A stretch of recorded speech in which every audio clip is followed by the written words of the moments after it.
Well, today we got Alex and we got 3 people. 4. That's been Yeah, 4 or 5. Yeah, it's worth it though.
Yeah. Yes, I got it now. Start whenever you want.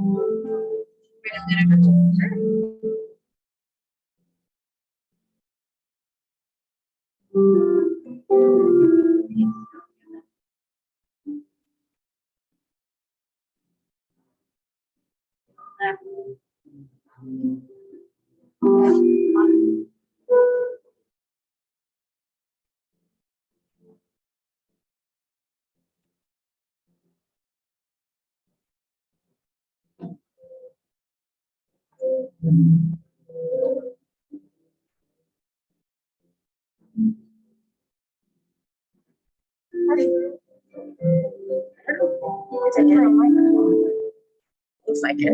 I'll leave it over here.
Our openness to all, individual freedom of belief, diversity, and justice. We seek to promote a sense of community and to enrich your spirit.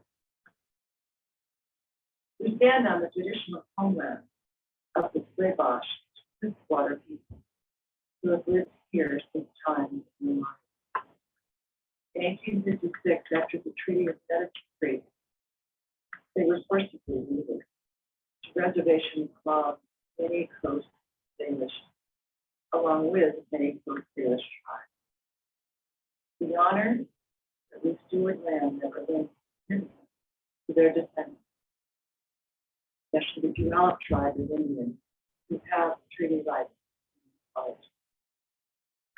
We seek to move beyond this land acknowledgement to true reparation and await the day when we will actively participate in such. Transforming Mystery and Wonder team has worked to provide this morning. We are so happy you were here today. Let's take a moment to say after me. It is good. It is good. It is good to be. It is good to be. It is good to be here together. It is good to be here together. So be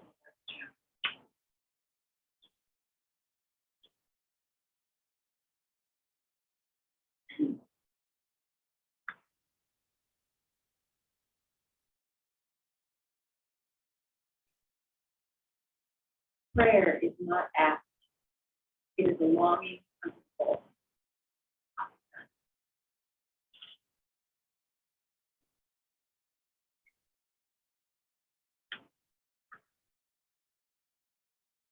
So let's settle in a bit before we get started. I invite you to take a deep breath and close your eyes and feel comfortable, placing your feet on the floor. Allow yourself to become grounded in this place, in this moment in time. Begin to focus on your breath.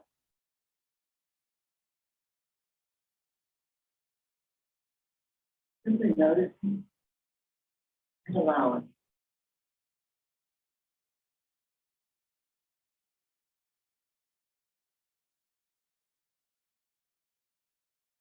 Allow your mind chatter to rest and release the wind.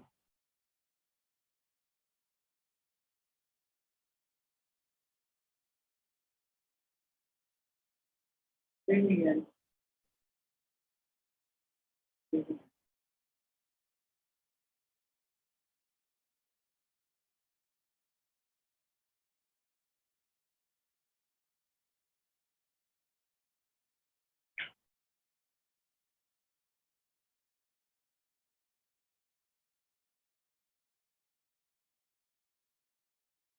To open your eyes, allow your mind and heart to be still.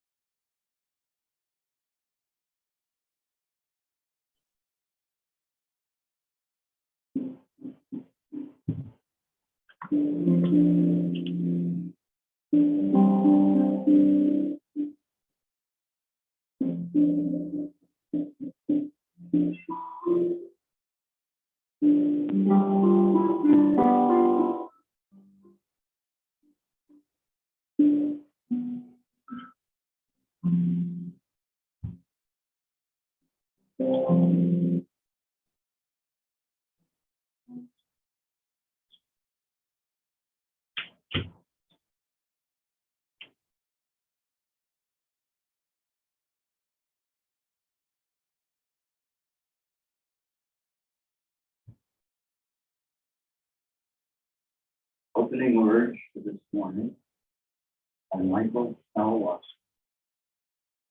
Prayer is an intimate conversation with myself in all my vulnerability, facing fears that may be beneath the surface or staring me in the face.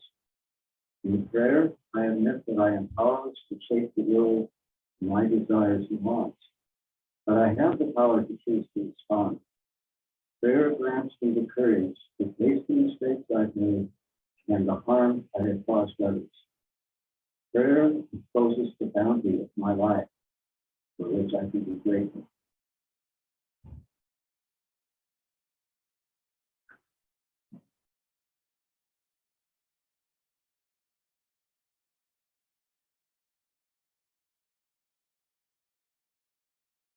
What is prayer? For Unitarians, this is not prescriptive. There is not just one way to think about it or one way to do it. Do you pray? If not, is there something that you do regularly that someone else might call prayer? Reverend Rania Hobbit writes, I define prayer as kind, thoughtful, intentional conversation with the universe. Eric Hewitt adds that prayer is a way to connect and reconnect ourselves with that which is larger than us, that which is life-giving. It can take many forms: the cultivation of stillness to the deliberate naming of all that we are grateful for. The mechanics don't matter as much as the intention. Whatever the form, prayer creates an interaction. We invite you today to explore what prayer means for each of us, how and why we do it. So we'll start with Jeff. Each of us me sending us your notes and sharing a little bit of our thoughts on prayer.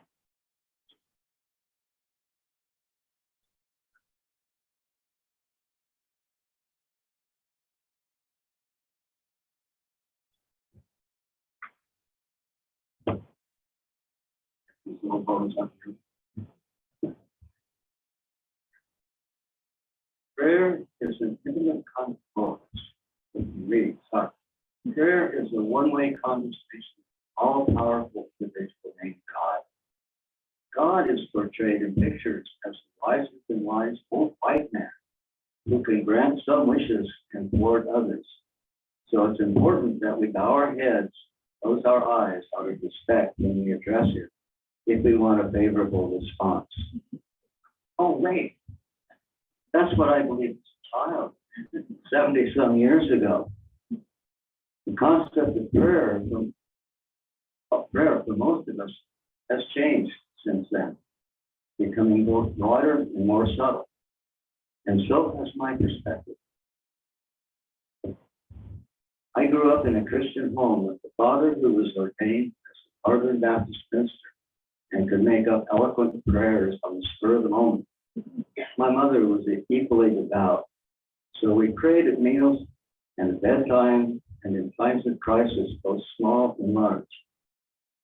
And then we prayed a lot like what I said at first. But then I grew up, and when I got to college, my mind got opened up a little bit, and I began to do critical thinking, and I began to modify or reject my beliefs about the sacred. This is an example. When I was a kid, I went with some other guys on a hike in the mountains of Colorado, and it was early in the season. We got lost. We lost our trail because we were going through a lot of snow. And then the snow got soft, and we were sinking in. We didn't know where we were. And I remember clearly that at some point I said, "Oh God, please let us make it." And then 4 years later, when I was 18 and in college, my dad had a fatal illness. And when I went back from college to my home, all of our relatives were there. And again, I remember clearly my aunt saying, I caught her in the saying out loud, "Oh God, don't let him die." And my response was sort of negative. It was like, you can't tell God what to do. So I changed already those 4 years in the way that I was thinking about prayer. As many of my beliefs crumbled, so did my impulse to pray. And though I still maintained a belief in a more abstract idea of God, the impulse to pray withered away. By the time I had my bachelor's degree, I also had a wife, also, incidentally, with a minister father. And we were attending the Methodist church in our community, mostly to keep the in-laws happy. But we just couldn't take the lockstep doctrine and sought out a small Unitarian Fellowship in our community. It was like coming home, and any impulse to pray was toast. Fast forward some 60 years. In that time, I had joined a Zen Sangha and practiced Zen meditation for several years. Then I became active in a Quaker congregation also for another several years. And by then I had a broader definition of spirit, as well as a broader application of the word prayer. Not only is the old white man deity banished from my mind, I've also built my own belief system. Some of you know what I'm talking about, to put it in familiar language here. While I've long since given up all God imagery, I've learned from my own experience and the reports of others that there is something that's beyond the explainable going on in the world. To experience and acknowledge that, however we do it, to me, that's prayer. So I'm ready to label any and all experiences that take us out of our minds and into our hearts as prayer. My friend Marie, pointing to her eyes, says, "I use my eyes to be present in the outer world." And pointing to her chest, "I use my heart to listen to the inner voice." So those are very nice statements. Marie lost her husband to pancreatic cancer some years ago. She points out that, and I'm quoting her here, "In times of tragedy, we experience heightened awareness and feel closer to something greater than ourselves, and also to the divine part of ourselves." Good quote. For me, that heightened awareness is the very essence of prayer. In fact, I believe that anything that takes us out of our ordinary selves, for me, it could be a poignant moment in a violin concerto, watching figure skating couples spinning through a waltz, or reading a moving poem, is a prayer. All those are a prayer to me. Nayla, my wife, and I have a bedtime ritual. We share what is our best moment of the day. In reciting our best moments, is that a kind of prayer? I think it is. That brings me to prayers of gratitude, whether spoken aloud or simply felt privately.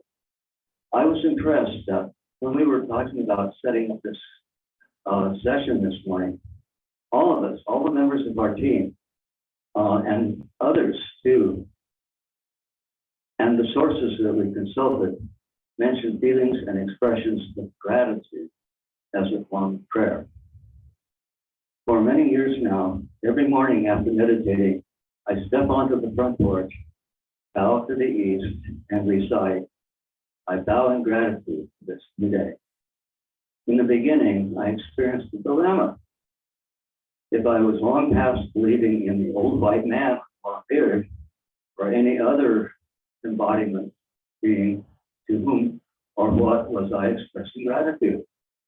I still have that dilemma a little bit, expressing gratitude, but to who, to what?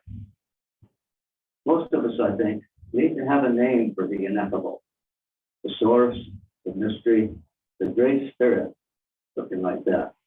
My wife prays to, quote, grandmother God and all that there is. I like that too. Lucky for me, I'm a Buddhist. So I just address my Buddha nature. Thank you. Okay.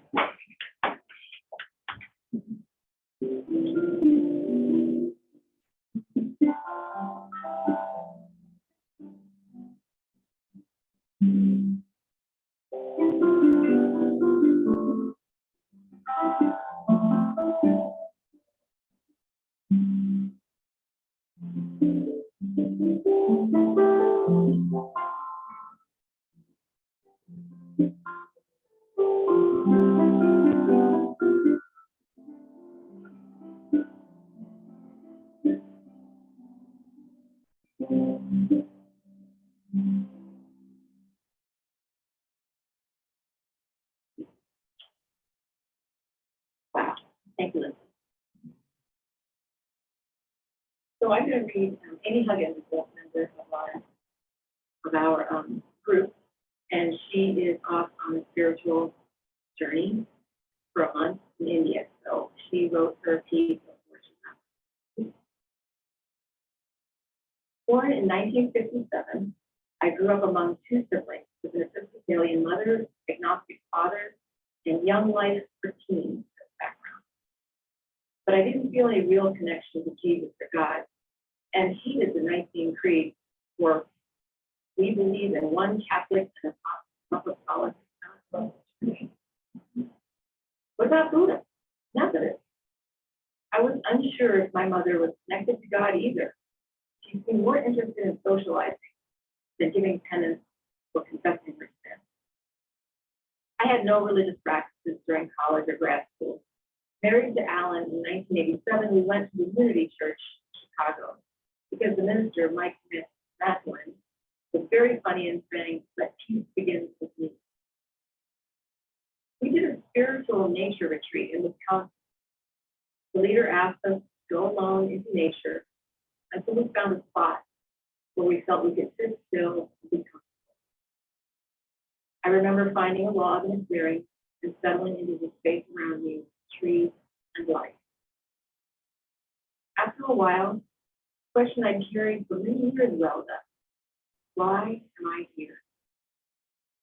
I paused, then felt a clear message. You are here to become a larger and larger vessel. I felt shocked. Not to accomplish this project at work or achieve success, just grow in my heart's capacity to love? How? Once we moved to Vashon from Chicago in 1993, we checked out the Methodist, we went to a holiday concert at the Catholic Church, and finally landed on CIU. Mostly because any belief I had was accepted. But it wasn't until 2017 when my dear friend Margaret Joy Weaver introduced me to Echo that I began to really connect inward to my heart and divine love. Through Echo, I've learned that my manifestation of the source, universal consciousness, presence, God is divine love.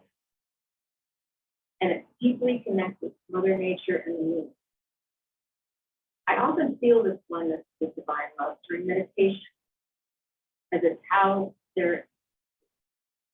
always there in the abode of my heart.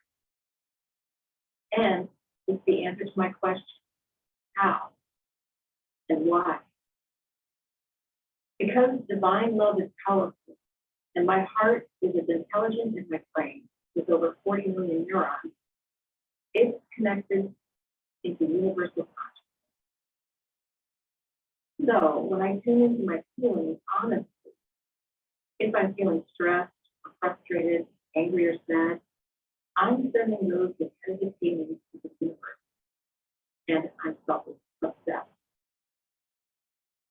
But if I'm feeling calm, compassionate, grateful, and even joyous, I'm connected to Mother Nature and others, and sending those feelings into the universe.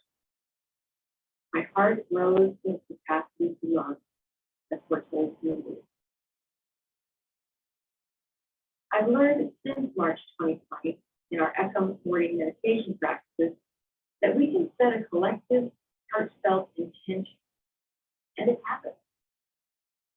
This is because our leaders encourage us to connect into our manifestations of the divine energy in order to open our hearts and bring us into that feeling of love.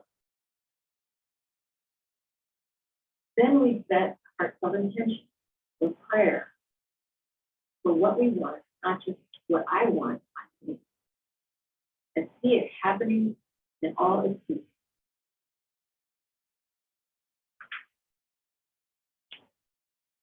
This fall, one of our meditative members, Jim Coswick, had a heat stroke. And in the hospital, he got sepsis, so we had to paralyze him to freezing in order to intubate. We heard about his condition through his wife, Mary, who was a fellow meditator who had recently been at Ekram in India.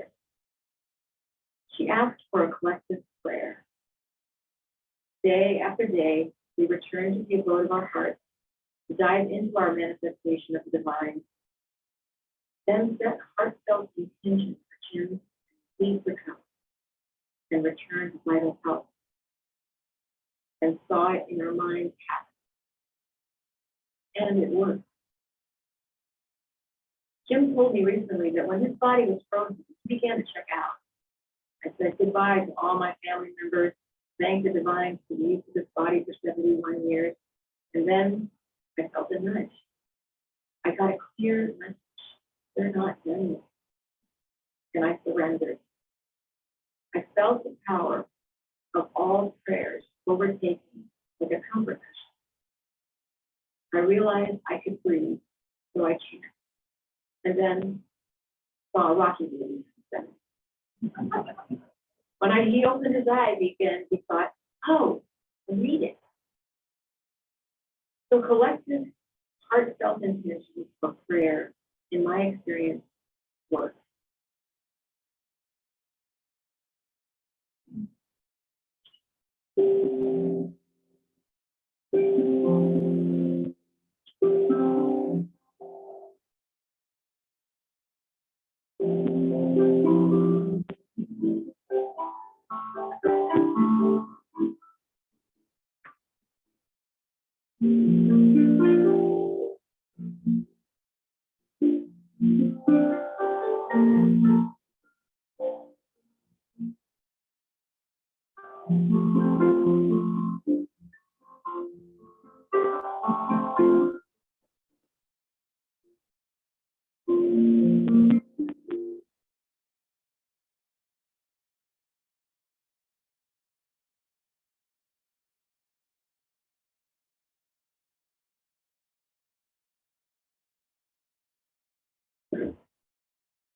During my childhood years as an Episcopalian, I prayed primarily in church, kneeling, down, up and down.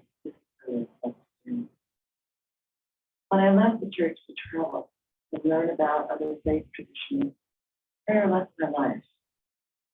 Years later, just slowly, it back in. I was unaware of its return. I began to meditate.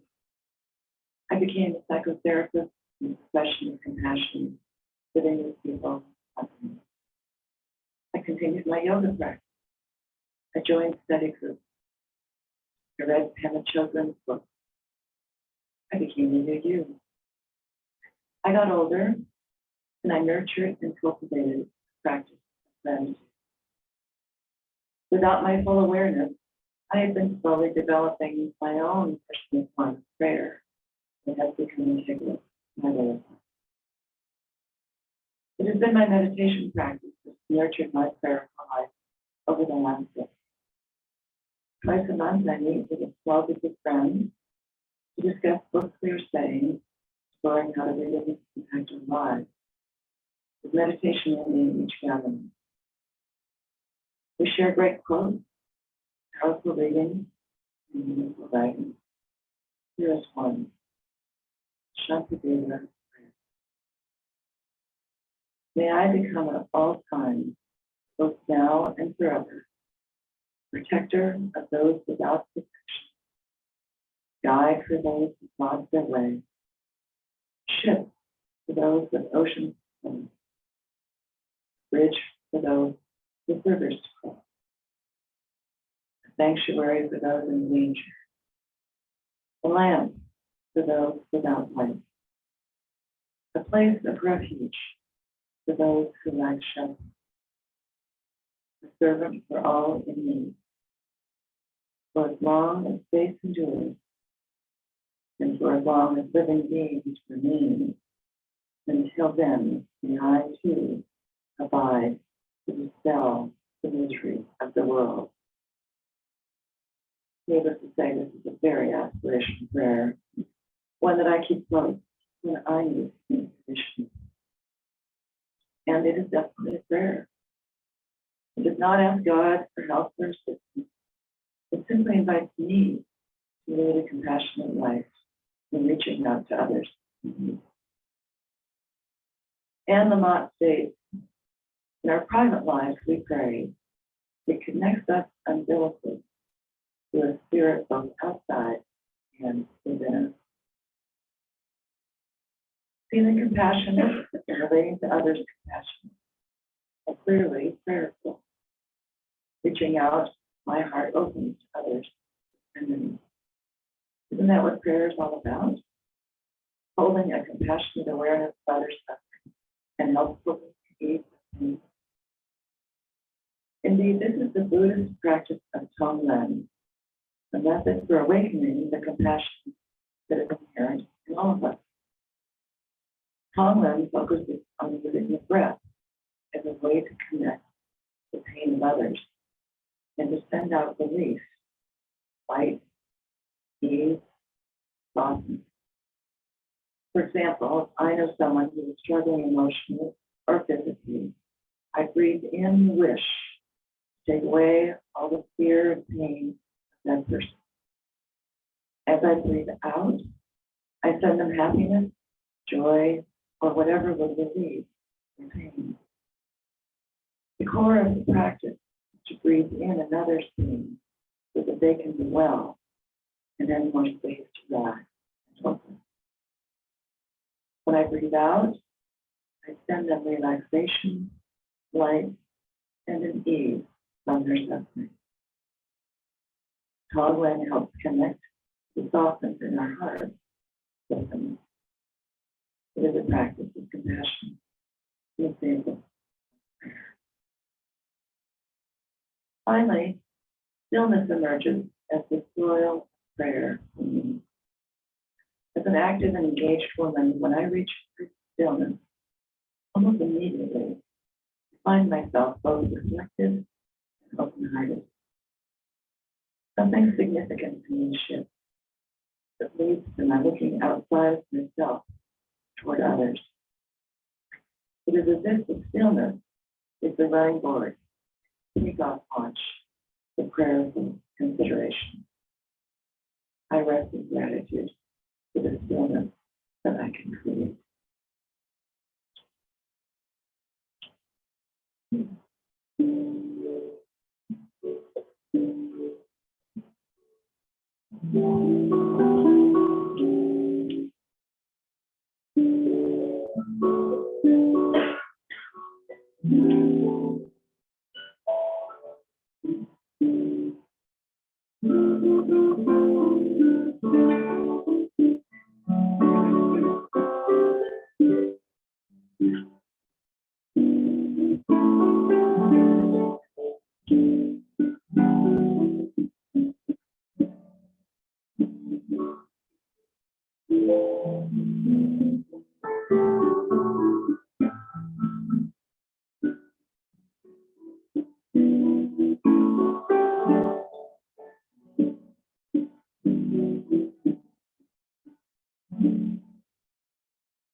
It's my favorite prayer.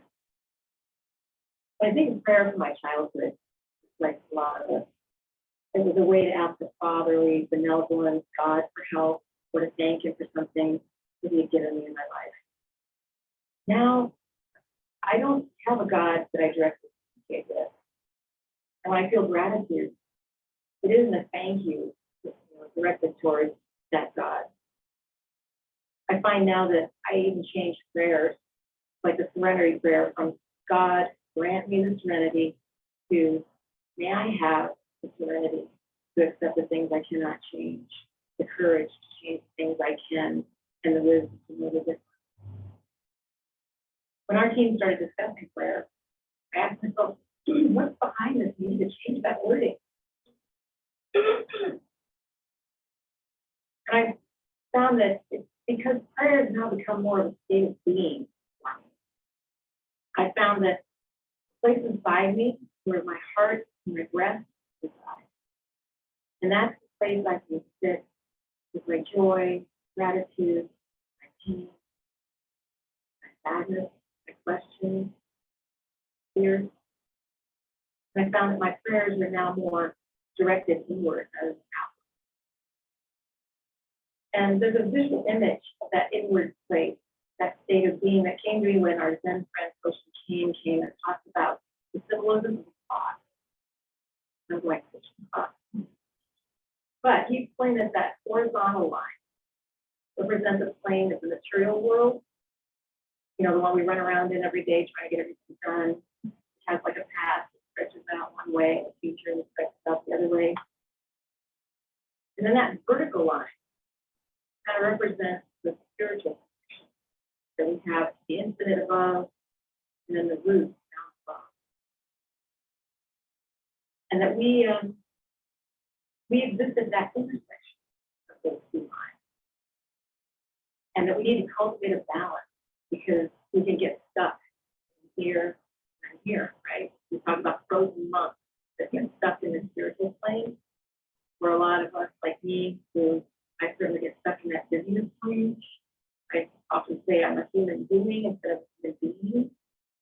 So I'm stuck. So when I stop, I intentionally connect to that vertical spiritual axis, and I connect it with my material horizontal axis.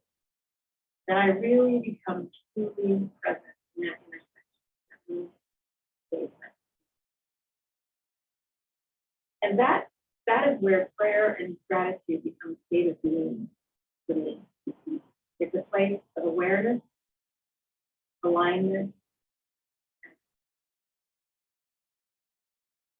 That's where that state of being, that place of prayer. And I read something while we were doing our research for this, but I think that it was a quote from Lionel United, who's a theologian, and talks about prayer doesn't change the world, prayer changes people, and people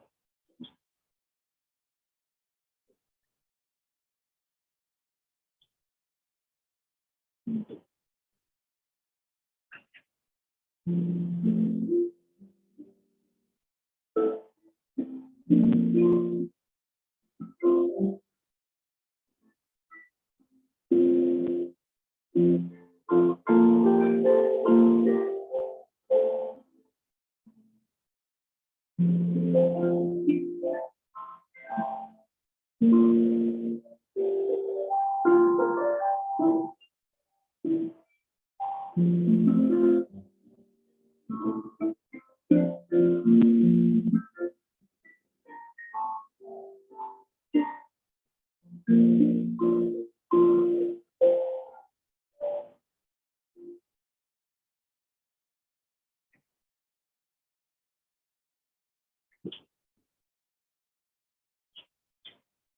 I just want to say that as a member of the team, it is truly wonderful to look at in Western places people that I work with, that we take a lot of time and effort and teamwork. And you know,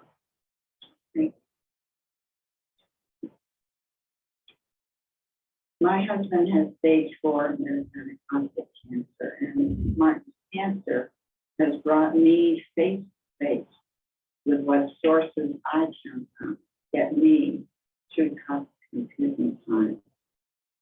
When all of what I have assumed about my life is turned on its head. Is one of these sources prayer? As a child, I think I was in the same club with as a lot of people, I learned that you could express a hope or a prayer to a benevolent spirit.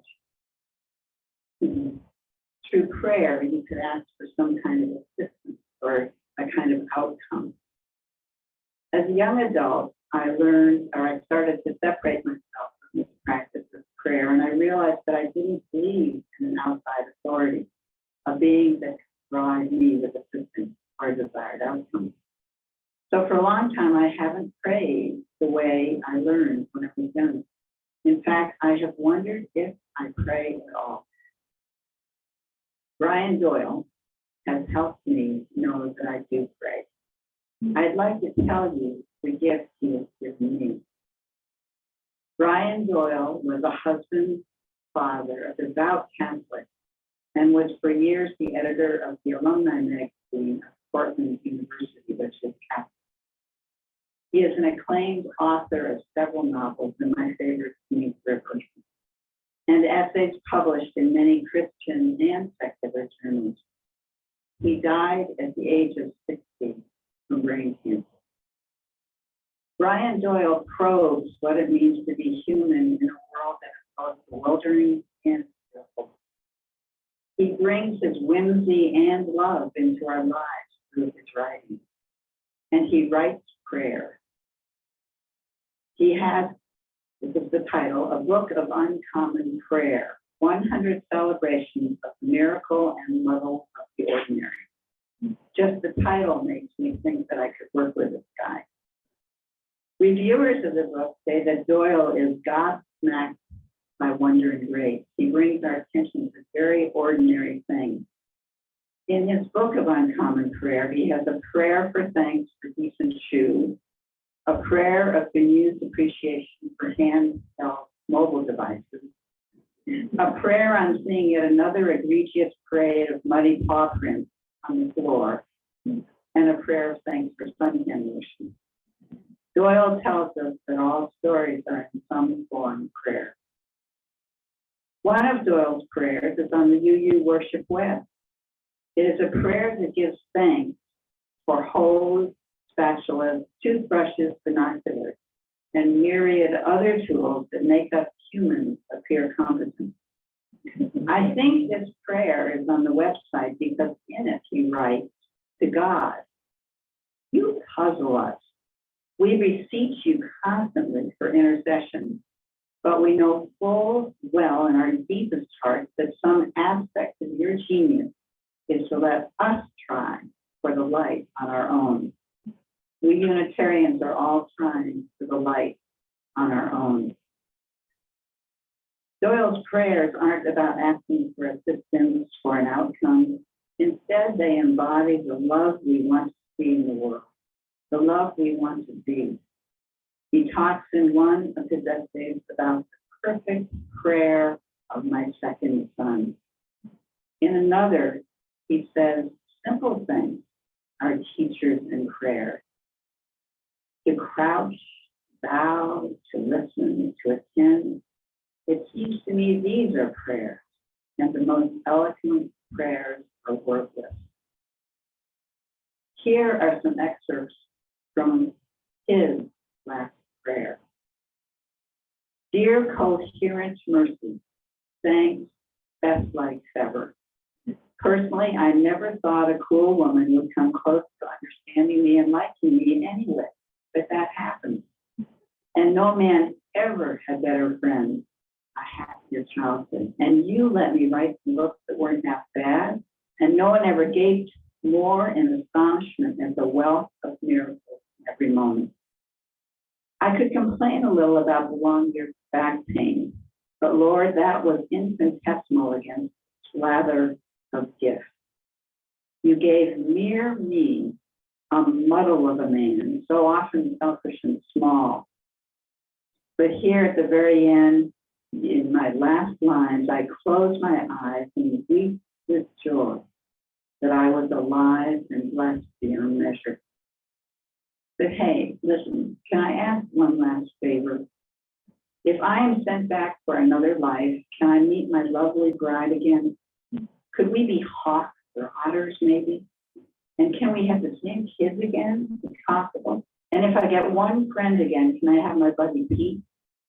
He was a huge guy in this life. Make him the biggest otter ever, and I'll know him right away. Okay, thanks, boss. Thanks from the bottom of my heart. See you soon. Remember, otters rule. And so, amen.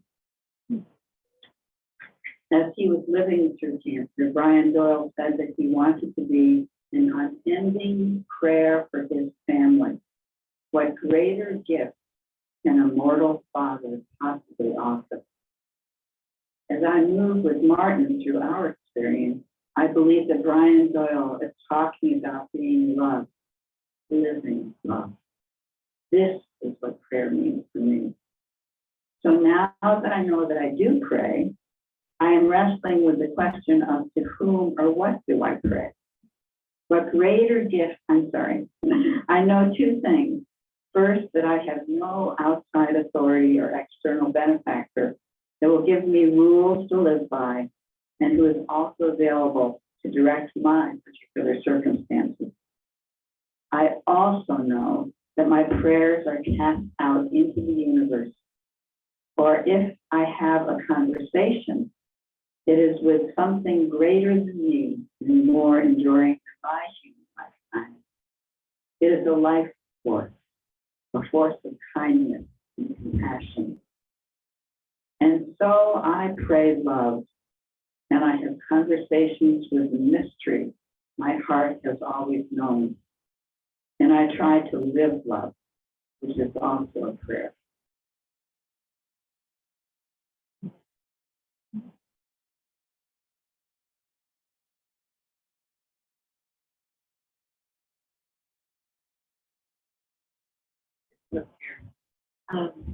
Please take a few minutes to allow all that you have said today settle in with the divine person meaning of your share.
Here we go. This is something that we love and cherish so much, which is virtually our prayers.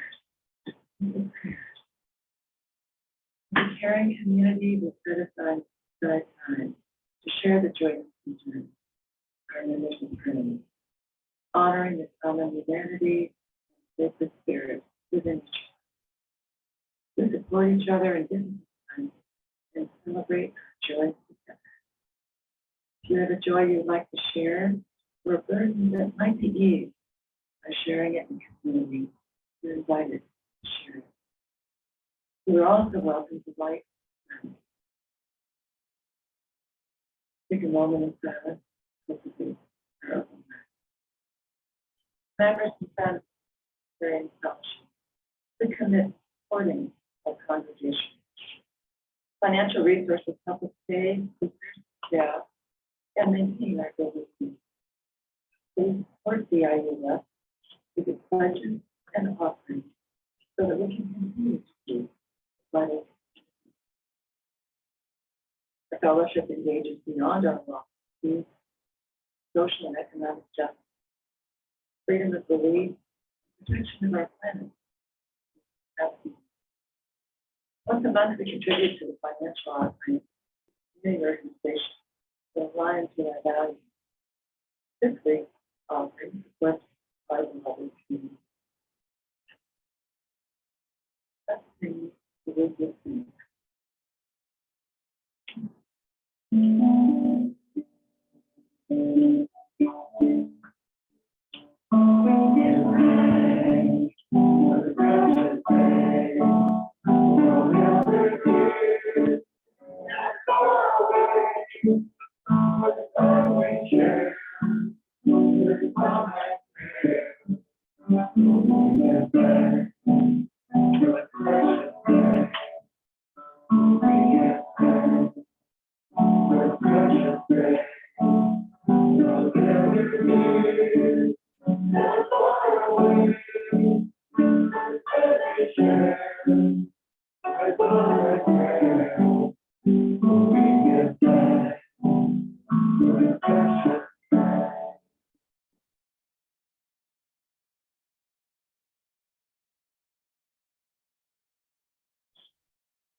Closing reading is a meta prayer.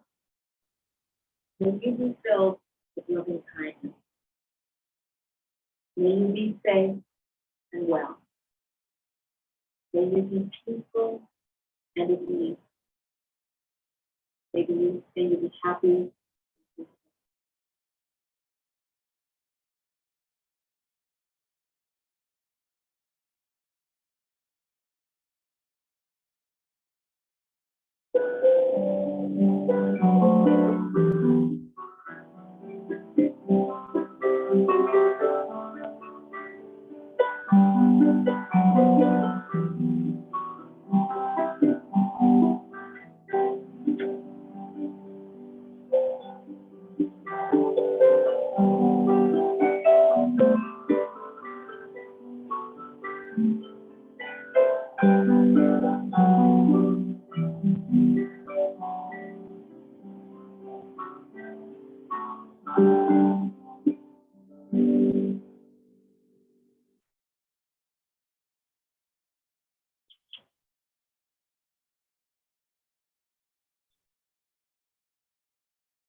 Concludes our service.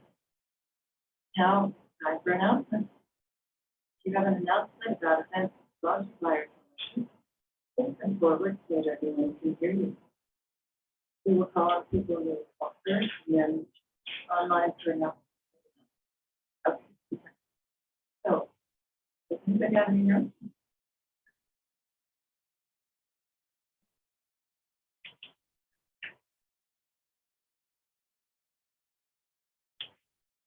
I have an announcement for the crew that's set up today for the coffee and treats afterwards. Novices both did a wonderful job. Glad you're on team 4. However, there's only 2 of them, so there's room for more. Contact me, I'll put you on the list.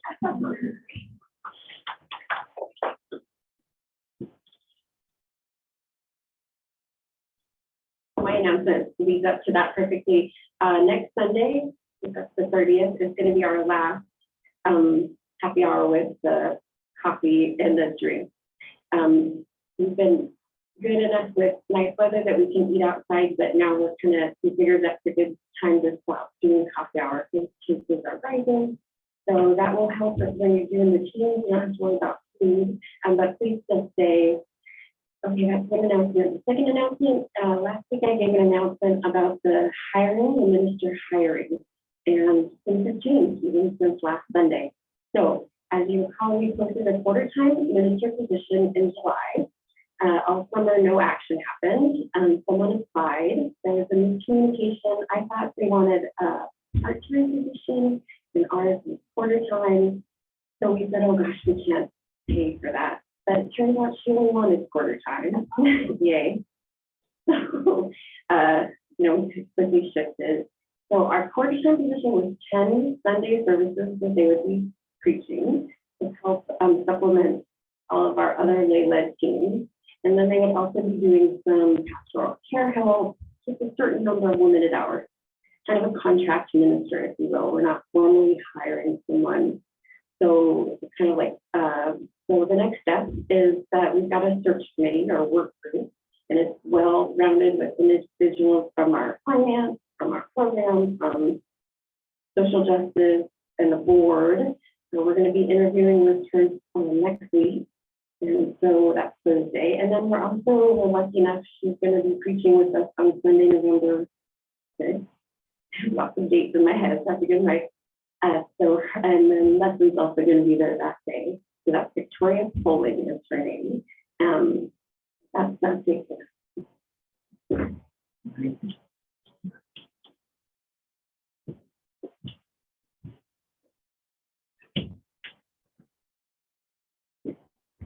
I think I'm not sure of the count.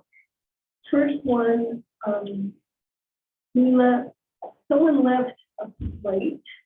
One from the women's group left a plate of Tanya sitting on that table. That's a blue napkin on it. If it happens to yours, please take it. Second, I read the novel The Search. I cannot recommend it strongly enough. It's about a Unitarian congregation looking for a minister, and it will confront you, I promise. The book is about the spiritual confrontation that the search committee turned out to be. Okay, not for the same time. Okay, that was two. Announcement three. We're on a roll here with the weather change and whatnot. So by the time the women's meeting begins, it's going to be dark at 4:30. So we're going to do a meeting on Zoom. Women's will resume meeting on Zoom until the days are long enough and warm enough to consider meeting outside again. Yeah.